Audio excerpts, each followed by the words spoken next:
Hello, team. In this project, I'll be building a model to predict the electrical energy output of a combined cycle power plant. We are using four variables, which are being defined over here, and we do have a data set consisting of 9,568 data points.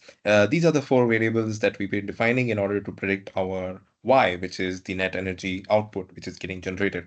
We'll be using a multiple variable regression algorithm in order to build different model outputs. Also, we'll be considering and dissecting the data of test and train of 20% of test and 80% train. And we'll be using multiple independent variable sets in order to define our models. We'll be using the MAPE and the MSE, the two evaluation metrics, in order to define the performance model. And these evaluation metrics will be used also in order to test the test data set.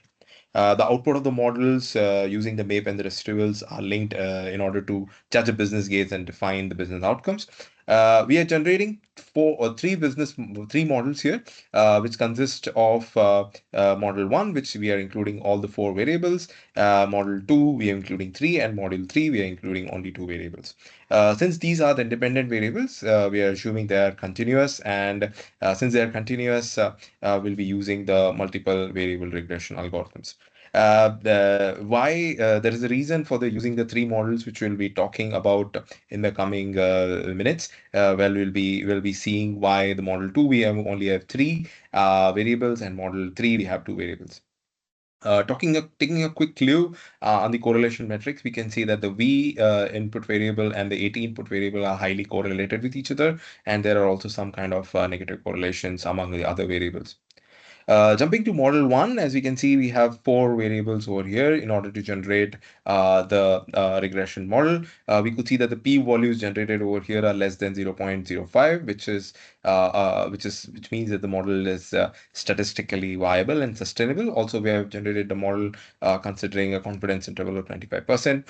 These are the coefficients being generated against independent variables and the intercepts. We could see that the MS, the mean square error is 20.54, and the R square is 92.96%. Based on that, we have calculated the MAPE and MSC on the test data, and we could see that on the train data, and we could see that the MAPE and the MSC are the respectives. Since we can see there the coefficients being provided over here, the AP coefficient of 0.06 is the minimum absolute. So we are considering that a second model, which is model 2, considering only the ATV and RH are the three factors for model 2.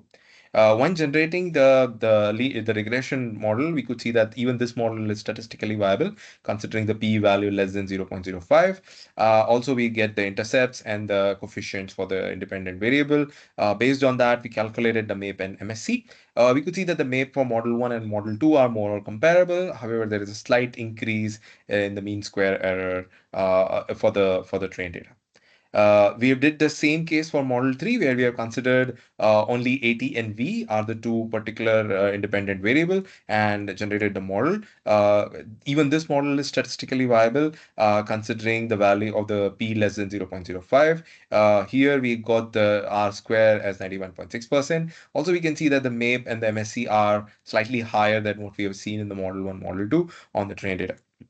So while comparing these three models on the different kind of attributes we have used in order to model them, we could say that the model one, which is having the least MAPE and the least MSC, which is 0.8% and 21.73, is the most statistically viable model.